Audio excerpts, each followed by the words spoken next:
നമ്മുടെ കർത്താവിൻ്റെ മഹത്വകരമായ ഉയർത്തെഴുന്നേൽപ്പിന് ശേഷം നടന്ന സംഭവങ്ങൾ നാം അനുസ്മരിച്ചുകൊണ്ടിരിക്കുകയായിരുന്നു.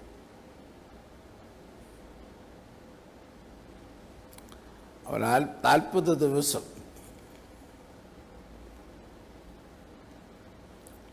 ഉയർത്തെഴുന്നേൽപ്പിന് പിന്നിട്ടുള്ള 40 ദിവസം അവൻ്റെ മഹാപ്രത്യക്ഷതയെക്കുറിച്ചുള്ളതായ ചിന്തകളും ധ്യാനങ്ങളുമാണല്ലോ നമുക്ക് സഭ നിശ്ചയിച്ചിരിക്കും.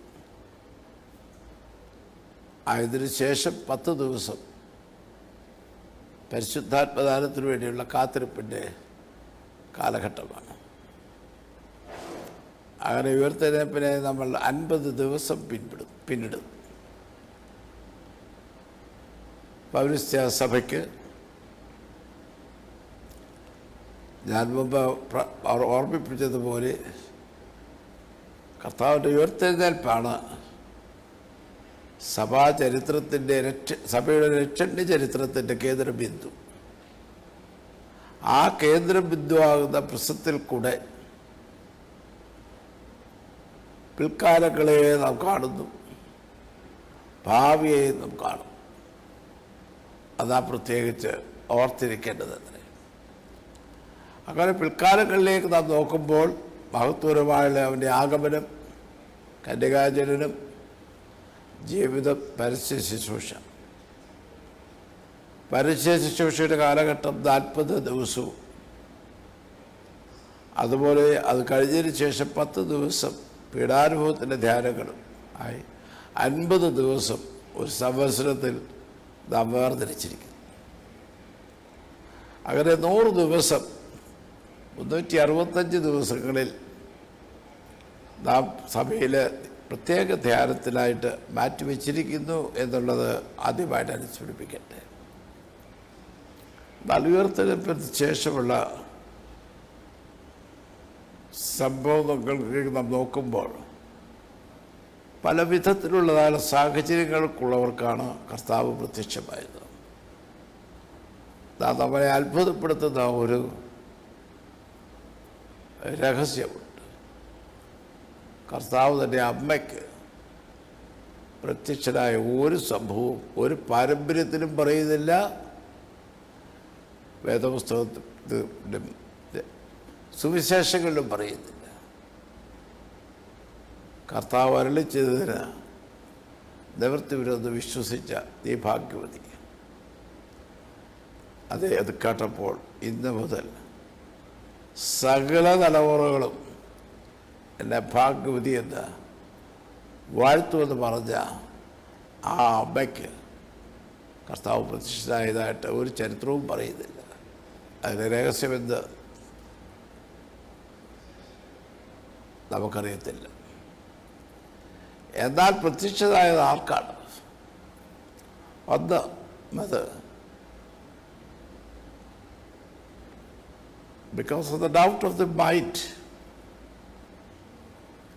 ഇതൊക്കെ സംഭവിക്കാൻ കാരണമെന്തെന്ന് വിചാരിച്ച് ദൈവമേ ഇത് എന്തുകൊണ്ട് ദൈവമേ എന്ന് ചോദിച്ച നിലക്കാരത്തെ പറയുകയാണ് ആദ്യമേ അവൻ പ്രത്യക്ഷനായത്. അവൾക്ക് അവളുടെ മനസ്സിൻ്റെ സംശയങ്ങൾ ദൂരീകരിച്ചു, അവളുടെ കണ്ണിൽ നിന്ന് കണ്ണുനീര് തുടച്ചു. അവൾ വിശ്വാസിനിയായി തീർന്നു. എന്നാൽ ഈ വിവരം അറിഞ്ഞപ്പോൾ ഓടിച്ചെന്ന ഒഴിഞ്ഞ കല്ലറ കണ്ടിട്ട് പോലും ശിഷ്യന്മാരുടെ സമൂഹത്തിൽ വ്യത്യസ്ത പ്രതികരണമാണ് ഉണ്ടായത്. 10 പേര് they were caught up by the fear of the mind. ഈ രാത്രി എന്ത് സംഭവിക്കും? മുറിക്കുള്ളിൽ കയറി കതകും ജനലും അടച്ച് ഈ കാലഘട്ടത്തിൽ നമുക്കുണ്ടായിരുന്ന ഷട്ട് ഡൗണിനേക്കാൾ അപ്പുറമായി ഭവനത്തിൽ ഒതുങ്ങിക്കഴിയേ. എന്നാൽ വേറെ 2 പേര് പറഞ്ഞു, ഈ ഷട്ട് ഡൗണുമായിട്ട് ഇവിടെ ഇരിക്കാൻ പറ്റില്ല, നാട് വിട്ടുപോകണം. അവരോട് ശിഷ്യന്മാരല്ല എങ്കിലും കൂട്ടത്തിലുണ്ടായിരുന്ന 2 പേര് സന്ധ്യയായപ്പോൾ സ്ഥലം വിട്ടു എംബൗസിലേക്ക് പോയി. അവർക്ക് അവൻ വഴിയിൽ വെച്ച് പ്രത്യക്ഷനായി. എംബൗസിൽ അവരോടുകൂടി അത്താഴത്തിനിരുന്നപ്പോൾ സ്വയം വെളിപ്പെടുത്തി. അപ്പോൾ അവർക്കുണ്ടായ വ്യത്യാസം എന്ത്? അവർ രാപാർക്കുവാൻ ഭയപ്പെട്ടിരുന്ന സ്ഥലത്തേക്ക് മടങ്ങി വന്നു. അവരുടെ ഭയപ്പാട് മാറി. അവർ മടങ്ങി വന്നപ്പോൾ 10 പേര് മുറിക്കകത്തു നിന്ന് പുറത്തേക്ക് ഇറങ്ങി നിൽക്കുന്നത് കണ്ടു. അവരോടുകൂടി അവരും ചേർന്നു. അങ്ങനെ കർത്താവിൻ്റെ മഹാപ്രത്യക്ഷതയെ ദർശിച്ച് ഞാൻ എൻ്റെ സമാധാനം നിങ്ങൾക്ക് തരുന്നു എന്നുള്ള ഉറപ്പ് ലഭിച്ചവരായി പുറത്തേക്കിറങ്ങിയവരായ 12 പേരോടുകൂടെ അഭിമുഖീകരിച്ചത് ആ സന്ദേഹികൾ ഒന്നുകൊണ്ടും കുലുങ്ങാതെ ബുദ്ധിപരമായ സംശയങ്ങൾക്ക് ഉടമയായിരുന്ന തോമസ് അപ്പോസ്തലൻ ഇത് അന്വേഷണങ്ങളെല്ലാം കഴിഞ്ഞ് മടങ്ങി വരുന്നു. He was not a man of emotions. അതാ പ്രത്യേകിച്ച് ഓർക്കണം. പത്രോസ് ആകുന്നത് he was a man of emotions. എന്നാൽ തോമസ് അപ്പോസ്തലൻ ലോകത്തിൻ്റെ പ്രതികരണം എന്താണെന്ന് രാവിലെ നടന്നതിനെക്കുറിച്ച് അറിയുവാനായിട്ട് ധീരതയോടെ ആ സമയത്ത് ഇറങ്ങി നടന്നു. പലതും കേട്ടതെന്താന്ന് നമുക്കറിയാൻ പാടില്ല. അങ്ങനെ മനസ്സ് ആകപ്പാട് he was caught up with the doubt of the intellect. ഞാനിതങ്ങനെ വിശ്വസിക്കും. അവൾ വന്നപ്പോൾ കേൾക്കുന്നതെന്ന് രാവിലെ സ്ത്രീകൾ പറഞ്ഞു, ഞങ്ങൾ കണ്ട് ഞങ്ങളോട് സംസാരിച്ചു. അപ്പോൾ ഇതാ 10 പേര് പറയുന്നത് ഞങ്ങൾ മുറിക്കകത്തിരുന്നു, കഥകും ജനലും എല്ലാം അടച്ചിരിക്കെ അവൻ വന്ന് ഞങ്ങളുടെ മധ്യത്തിൽ നിന്ന് ആടിപ്പഴുത്തുള്ള കരം കാണിച്ചു, തുറന്ന വിലാപ്പുറവും കാണിച്ചു. അതെ, ഞാൻ എൻ്റെ സമാധാനം നിങ്ങൾക്ക് തരുന്നുവെന്ന് പറഞ്ഞു. നിങ്ങളിവിടെ ഇരിക്കേണ്ടവരല്ല എന്ന് പറഞ്ഞ് ഞങ്ങളെ ഊതി പുറത്താക്കി, ഞങ്ങളെ പുറത്ത് ഇറങ്ങി നിൽക്കുക. അപ്പോഴവരോടുകൂടി വേറെ 2 പേര് ഞങ്ങൾ ഈ പട്ടണത്തിൽ പാർക്കുവാൻ പേടിച്ച് എംബൗസിലേക്ക് ഓടിപ്പോയവരാണ്. ഞങ്ങളെ വഴിയിൽ വെച്ച് അവർ സന്ധിച്ചു. ഞങ്ങൾക്ക് ഉയർത്തതിനെ യാഥാർത്ഥ്യത്തെ ഞങ്ങൾ മനസ്സിലാക്കിയപ്പോൾ ഞങ്ങൾ പാർക്കുവാൻ ഭയപ്പെട്ടിരുന്ന സ്ഥലത്തേക്ക് മടങ്ങി വന്നു. That had so much of doubt, intellectual doubt കുമിഞ്ഞുകൂടി. അപ്പോൾ അവൻ പ്രതിവചിച്ചത് ഇപ്രകാരമാണ്: എനിക്ക് കണ്ടാൽ പോരാ, കേട്ടാൽ പോരാ, ഊതിയ എൻ്റെ ശരീരത്തെ സ്പർശിച്ചാലും പോരാ, എനിക്ക് അവൻ്റെ ആഴ്പ്പഴുതുള്ള കരം കാണണം, അതിലെൻ്റെ വിരൽ ഞാൻ കടത്തണം. കണ്ടാൽ പോരാ, എൻ്റെ വിരൽ കടത്തണം. തുറന്ന വിലാപ്പുറം എനിക്ക് കാണണം. കൈപ്പത്തി കടത്തത്തക്കതായുള്ള മുറിവുള്ള ആ വിലാപ്പുറത്തിലേക്ക് എൻ്റെ ആ രക്തം പുറത്തേക്ക് വന്നതാൽ ആ വിലാപ്പുറത്തേക്ക് എൻ്റെ കൈ കടത്തണം. എങ്കിൽ മാത്രമേ ഞാൻ വിശ്വസിക്കൂ. The matured intellectual doubt he cast. അപ്പോൾ കർത്താവ് അന്ന് രാത്രി അവർ തോമാസിന് പ്രത്യക്ഷനായില്ല. അവരുടെ ബുദ്ധിപരമായ സംശയങ്ങൾക്ക് വികാരപരമായിരിക്കുന്ന വിധത്തിലുള്ള ഒരു മറുപടി കണ്ടെത്തുവാൻ അനുവദിക്കാതെ 8 ദിവസം ഈ ഇൻ്റലക്ച്വൽ ഡൗട്ടിൻ്റെ ഭാരത്തിൽ തോമസ് കഴിയുകയായിരുന്നു. അപ്പോഴത്തെ 8-ാം ബുക്കം കഴിഞ്ഞ ആഴ്ച നമ്മൾ ധ്യാനിച്ചതുപോലെ ശിഷ്യന്മാരെല്ലാവരും കൂടിയിരുന്നു. എല്ലാവരും കൂടിയിരുന്നു.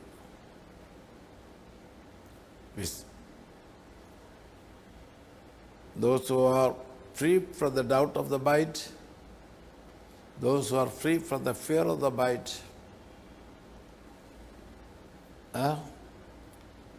those who have confirmed the faith in the risen Lord, അവരോട് കൂടെ തോമാസ് ഉണ്ടായിരുന്നു.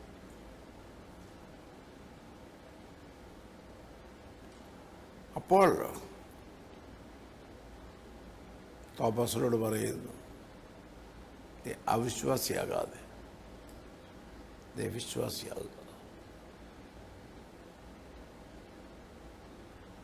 There are realities beyond the faculty of your understanding. അതാണ് എൻ്റെ അർത്ഥം. എല്ലാം നീ വിചാരിക്കരുത്. നിന്റെ പരീക്ഷണങ്ങൾക്കും നിന്റെ ഗ്രാഹ്യശക്തിക്കും വിധേയമായിട്ടുള്ളത് മാത്രമേ യാഥാർത്ഥ്യമായിട്ടുള്ളത് വിചാരിക്കരുത്. അവിശ്വാസിയാകാതെ വിശ്വാസിയായിരിക്കും. യെസ്, ഇഫ് യു വാണ്ട് പരീക്ഷണത്തിന് മുതിരുന്ന ദുരയിൽ പുറത്തു കൊള്ളുക. ഇതാ നിന്റെ വിരൽ നീട്ടി ഈ അടുപ്പഴുതിൽ കൈയിട്ട് കൊള്ളുക. വിളാപ്പുറം കാണിച്ചു, കൈപ്പത്തി വേണമെങ്കിൽ ഇട്ടുകൊള്ളുക. പക്ഷെ തോമസ് അപ്പോസ്തലൻ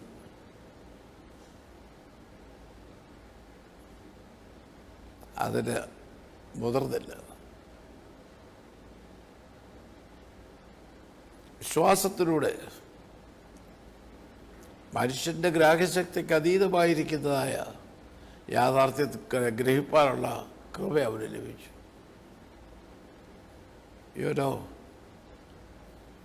മനുഷ്യൻ്റെ ഗ്രാഹ്യശക്തി എന്ന് പറയുന്നത് it is A 3-dimension reality. നീളം, വീതി, ഉയരം. ഈ 3 കാര്യങ്ങളിൽ കൂടെ മാത്രമേ ഏത് കാര്യത്തെയും നമുക്ക് ഗ്രഹിപ്പാൻ കഴിയുള്ളൂ. ഒരു മേശ ഇവിടെ ഉള്ളതുകൊണ്ട് അതിൻ്റെ നീളം എത്ര, വീതി എത്ര, ഉയരം എത്ര എന്നുള്ളതാണ് അതിനെക്കുറിച്ചുള്ള ഒരു പൂർണ്ണരൂപം നമുക്ക് ഗ്രഹിപ്പാൻ കഴിയുന്നത്. അല്ലാതെ അവിടെ ഇരിക്കുന്നത് കൊണ്ടും നമ്മുടെ കണ്ണിന് കാഴ്ച ഉള്ളത് കൊണ്ടും പ്രകാശമുള്ളത് കൊണ്ടും അതിനെ ഗ്രഹിപ്പാൻ നമുക്ക് കഴിയുകയില്ല. അതാ പക്ഷെ ഓർക്കണം, അതുപോലെ ഈ മേശയും ഇവിടെ ഉണ്ടായിരിക്കണം. കാഴ്ചശക്തിയുള്ളവർ കണ്ടു നമുക്കുണ്ടായിരിക്കണം. അതുപോലെ തന്നെ പ്രകാശം ഉണ്ടായിരിക്കണം. ഇതിൻ്റെ പൂർണ്ണരൂപം നമുക്ക് മനസ്സിലാക്കണമെന്ന് വരികയിൽ, പ്രകാശമില്ലെന്ന് വരികയിൽ, അല്ലെങ്കിൽ ഇതിലൊന്നും കണ്ണിന് കാഴ്ചയില്ലെങ്കിൽ ഇതിനെ തപ്പി നമ്മൾ കാണും. ഒടുവിൽ ആനയെ കണ്ടുപൊട്ടൽ കണ്ടതുപോലെ ഇരിക്കും നമ്മുടെ ഗ്രാഹ്യശക്തി എന്ന് നാം പ്രത്യേകിച്ച് ഓർക്കണം. പൂർണ്ണ ഗ്രാഹ്യശക്തി നമുക്ക് ദൈവം തരുന്നത് ഈ ദൈവിക പ്രകാശത്തിലൂടെയാണ്. അങ്ങനെ ഉറച്ച മനുഷ്യർ പോലും കുറേ കഴിഞ്ഞപ്പോൾ തണുത്തുപോയി. അതാണ് ഇന്നത്തെ സംഭവത്തിലേക്ക് നമുക്ക് ഞാൻ നിങ്ങളെ ഓർമ്മിപ്പിക്കാൻ ആഗ്രഹിക്കുന്നു. 7 പേര് ഒരുമിച്ച് കൂടി. ചില ദൈവജ്ഞന്മാർ പറയും ലോകത്തിലെ നിയമങ്ങളുടെ അടിസ്ഥാനം 7 പേര് വേണം ഒരു സൊസൈറ്റി ഫോം ചെയ്യണമെന്നില്ല. Minimum number. ഇതിൽ നിന്നാണോ അതുണ്ടായെന്നുള്ളത് എനിക്കറിയില്ല, ഞാൻ അവകാശപ്പെടുന്നുമില്ല. But the first society meeting was held on that day. അവിടെ കൂടിയിരുന്നവരാരാ? എല്ലാം സമാന ചിന്താഗതിയുള്ളവരല്ലായിരുന്നു. ഒന്ന് Pathros, he is a man of emotions. രണ്ടാമത് Thomas, he was a man who shot intellectual doubt and to understand the reality of resurrection. മൂന്നാമത് നഥനയേൽ, നല്ലൊരു മനുഷ്യൻ, സത്യങ്ങളൊക്കെ ഗ്രഹിച്ചതാണെങ്കിലും പകൽ കർത്താവിൻ്റെ അടുക്കൽ വരികയില്ലായിരുന്നു, രാത്രിയിൽ വരുമായിരുന്നു. പക്ഷേ ക്രൂശിൻ്റെ ചുവട്ടിൽ വെച്ച് അവനും ഒരു വിശ്വാസിയായി രൂപാന്തരപ്പെട്ടു. അങ്ങനെ 3 ഒറ്റയാന്മാരുണ്ടായിരുന്നു. പിന്നെ 2 ജോഡികൾ. ആ ഒരു ജോഡി നമുക്കറിയാം, മറുരൂപ മലയിൽ വെച്ച് തേജസ്കരിക്കപ്പെട്ട കർത്താവിനെ കണ്ടവരാണ്. അപ്പോഴേ മനസ്സിലുണ്ട്, ആരും പിടിച്ചെടുക്കുന്നതിന് മുമ്പ് കാര്യം നമുക്ക് എടുക്കണം, ഇടത്തും വലത്തുമുള്ള സ്ഥാനം. അതിന്നും ഉണ്ട്. ഏതെല്ലാം വിധത്തിലാണ് സ്ഥാനമോഹികൾ സ്ഥാനത്തിന് വേണ്ടി ഓടി നടക്കുന്നത്. സഭാശുശ്രൂഷയിൽ പോലും ത്യാഗപൂർവ്വം വന്ന് പ്രവർത്തിക്കുന്ന ചില സന്നദ്ധ പ്രവർത്തകരെ കണ്ടാൽ അത് വിശ്വാസം കൊണ്ടാണെന്ന് തെറ്റിദ്ധരിക്കരുത്. അവർക്ക് രാഷ്ട്രീയ പാർട്ടികളിലോ സാമൂഹ്യ രംഗത്തോ ഒരു അംഗീകാരം ലഭിക്കുന്നതിന് വേണ്ടിയുള്ളൊരു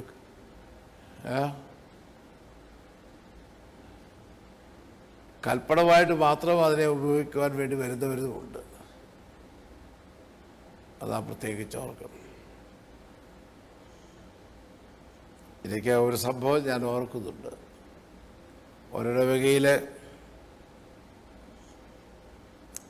ഒരാളിനെ സംബന്ധിച്ച് പണസംബന്ധമായ അവിശ്വസ്തത കാണിച്ചു എന്ന് പറഞ്ഞ്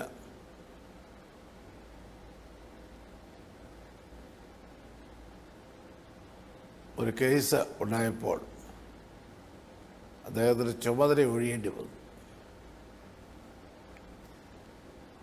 എന്നാൽ അദ്ദേഹം കുറച്ചുനാൾ മാറി നിന്നതിന് ശേഷം വളരെ ത്യാഗോജ്വലമായിരിക്കുന്ന വിധത്തിൽ ഇടവകയിലൊക്കെ ശുശ്രൂഷകൾ അനുഷ്ഠിക്കാൻ തുടങ്ങി.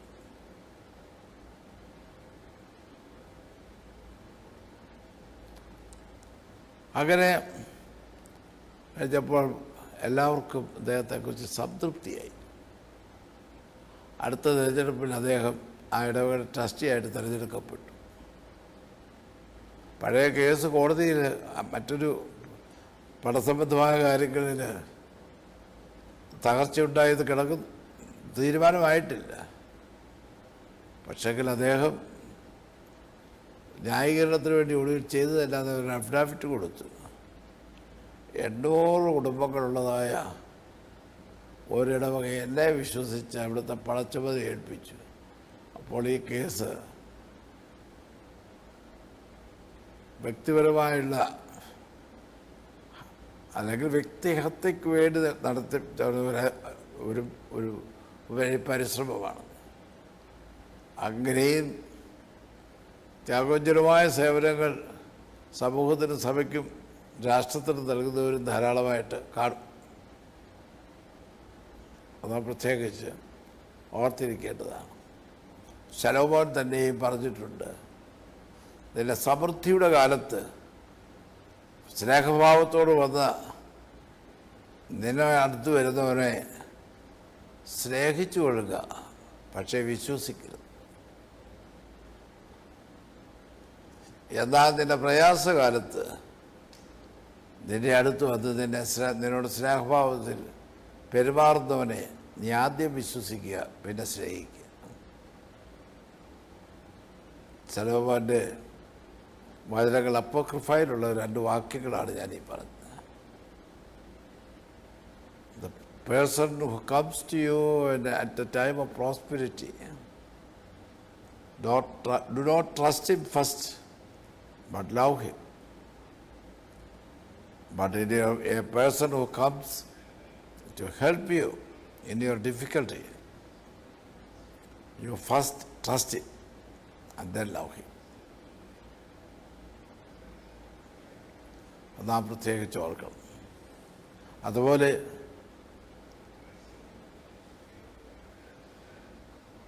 ഉള്ള ശിഷ്യന്മാർ, സ്ഥാനമോഹികളായിരിക്കുന്ന ശിഷ്യന്മാർ, എന്നാൽ അതേസമയം തന്നെ വേറെ 2 പേരുണ്ട്, അവർക്ക് പേരും വേണ്ട പെരുമയും വേണ്ട. അവരുടെ ആനുവൽ റിപ്പോർട്ടിനകത്ത് അവരുടെ പേര് പറഞ്ഞില്ലെങ്കിലും കുഴപ്പമില്ല. സെക്രട്ടറി അത് പറയാൻ വിട്ടുപോയത് വരെ അതിൻ്റെ പേര് വഴക്കുണ്ടാക്കുകയുമില്ല. വേറെ 2 പേര് അറിയപ്പെടാത്തവർ.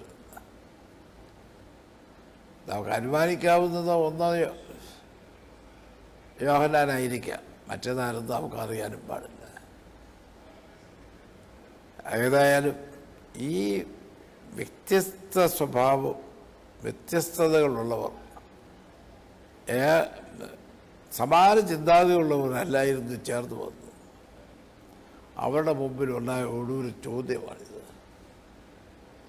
What shall we do today so tomorrow can be prosperous, peaceful and happy? നമുക്ക് എന്താണ് ചെയ്യേണ്ടത്? തിബിരിയാസ് കടൽക്കരയിൽ എന്താണ്? അപ്പോൾ ശിമോൻ പത്രോസ് പറഞ്ഞു, ഐ ആം ഗോയിങ് ഫിഷിംഗ്. വികാരജീവിയില്ലേ, വികാരപരതനായിട്ട് പറഞ്ഞു ഞാൻ ഫിഷിന് പോകും. പക്ഷെ അതിനകത്ത് കുറച്ച് അർത്ഥമുണ്ട്. Turn to your familiar job and do it in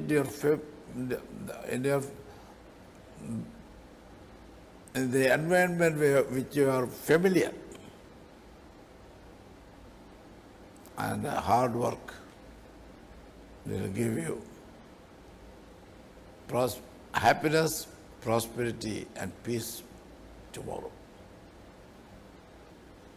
ഇതിൽ പരം നമുക്ക് മനസ്സിലാക്കാവുന്ന വിധത്തിൽ ഇന്നെന്ത് ചെയ്താൽ നാളെ സുഭിക്ഷമായിരിക്കും എന്നുള്ളതിന് ഉറപ്പായിട്ടുള്ള ഒരു പ്രപ്പോസൽ വേറെ വല്ലതും ഉണ്ട്. ഈ വ്യത്യസ്ത ചിന്താഗതിക്കാരെല്ലാവരും കൂടി we will do it. പ്രമേയം പാസ്സാക്കിയേച്ച് പിരിഞ്ഞു പോയ കമ്മിറ്റിയല്ല. അന്ന് രാത്രി തന്നെ അവർ ദേവൻ in action. എന്നാൽ വലിയ മഹാത്ഭുതം നടന്നു. Familiar field of action, familiar job, and the long experience in that field of action. ഇത് മൂന്നും ഉണ്ടായിട്ടും ഒന്നും പിടിച്ചില്ല. I think that is the miracle in the story. പക്ഷെ പലരും കാണുന്നത് അതല്ല, വലത്തുഭാഗത്തോട്ട് വലയെറിയാൻ പറഞ്ഞപ്പോൾ മീൻ കിട്ടിയതിനെയാണ് അത്ഭുതമായിട്ട് പറയുന്നത്. ഞാൻ അങ്ങനെയല്ല കാണുന്നത്. ഇവർ ഈ 3 നല്ല ഉറപ്പും കൊണ്ട് പോയി, പക്ഷെ ഒന്നും പിടിച്ചില്ല, ക്ഷീണിതരായി. എന്നാൽ പ്രതീക്ഷിച്ച ദിവസത്തെക്കുറിച്ചുള്ള സകല പ്രതീക്ഷകളും അവർക്ക് തകർന്നു. ആരും കാണുന്നതിന് മുമ്പ് കൂരയ്ക്ക് വെട്ടണമെന്ന് വിചാരിച്ച് വെളുപ്പാക്കാലത്തേക്ക് വലയും കഴുകിക്കൊണ്ട് വരികയാണ്. അപ്പോൾ കരയ്ക്ക് നിന്നുകൊണ്ട് ഒരു ചോദ്യം, I think the most provocative question that one can hear. ഈ അവസ്ഥയിലായി വരുന്നത്, പോയിട്ട് എന്നാ കിട്ടി? നമ്മളൊക്കെ അത് ഏത് ഭാഷയും പറഞ്ഞേരി എൻ്റെ വിചാരം.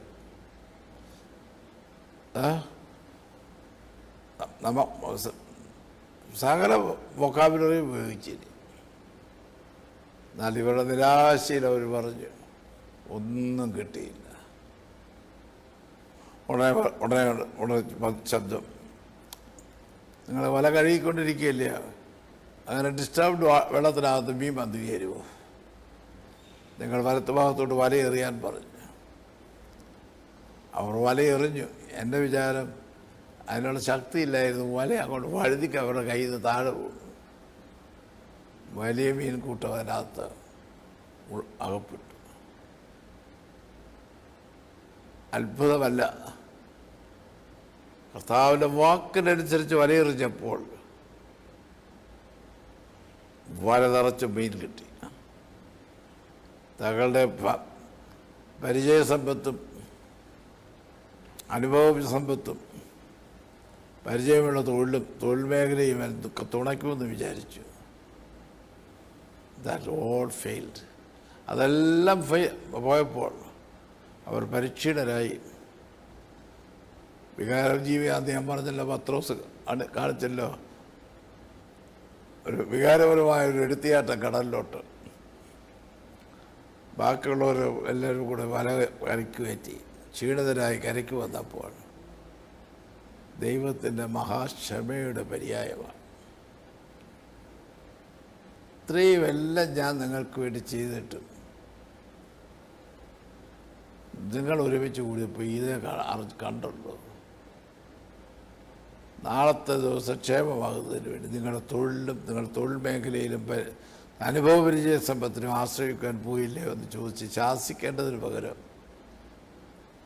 കർത്താവ് അവർക്ക് അവരുടെ പ്രൈമറി നീഡ്സാണ് പ്രൊവൈഡ് ചെയ്തത്. അപ്പവും മീനും അത് അവർക്ക് കൊടുത്തു. അവർ തൃപ്തരായിരുന്നപ്പോഴാണ് അവർക്ക് ദ ഗ്രേറ്റ് കമ്മീഷൻ, എൻ്റെ ആടുകളെ മേയിക്കുക എന്നുള്ള കമ്മീഷൻ കൊടുത്തത്. അല്ല വിശന്ന് വരുന്ന സന്ദർഭത്തിൽ ചിന്തിക്കാൻ പോലും സമയമില്ലാത്ത സമയത്തല്ല, ഇരുന്ന് ചിന്തിച്ച് മനസ്സിലാക്കുവാൻ. So this is a third പ്രത്യക്ഷത ശിഷ്യന്മാർക്ക് പ്രത്യേകിച്ച് എടുത്ത് പറയുന്നത്. പ്രത്യക്ഷത ധാരാളം ഉണ്ടായിട്ടുണ്ട് മറ്റുള്ളവർക്കും. First was to cast out the doubt of the mind and the fear of the mind and the doubt of the intellect. Second, the doubt of the intellect was cleared. Yet they were confident, not confident. അവർ confidence അവർക്കില്ലായിരുന്നു. ആ confidence അവർ regain ചെയ്ത് സാധിക്കുന്ന വിധത്തിൽ തങ്ങളുടെ പരിചയമുള്ള തൊഴിൽ മേഖലയെക്കാളും തങ്ങളുടെ അനുഭവപരിച്ച സമ്പത്തിനേക്കാളും കൂടുതൽ ആശ്രയിക്കാവുന്നത് ഇൻസ്ട്രക്ഷൻസ് ഫ്രം ദ ലോർഡ്. കർത്താവ് അരുളിച്ചതിന് നിവൃത്തിയെന്ന് വിശ്വസിച്ച നീ ഭാഗ്യവതി. അത് കർത്താവ് അരുളിച്ചതിന് നിവൃത്തി വരുന്ന വിശ്വസിക്കുന്ന വിശ്വാസി ഭാഗ്യവാന്മാർ. ആ വിശ്വാസത്തിൽ ദൈവം നമ്മെ സ്ഥിരപ്പെടുത്തട്ടെ.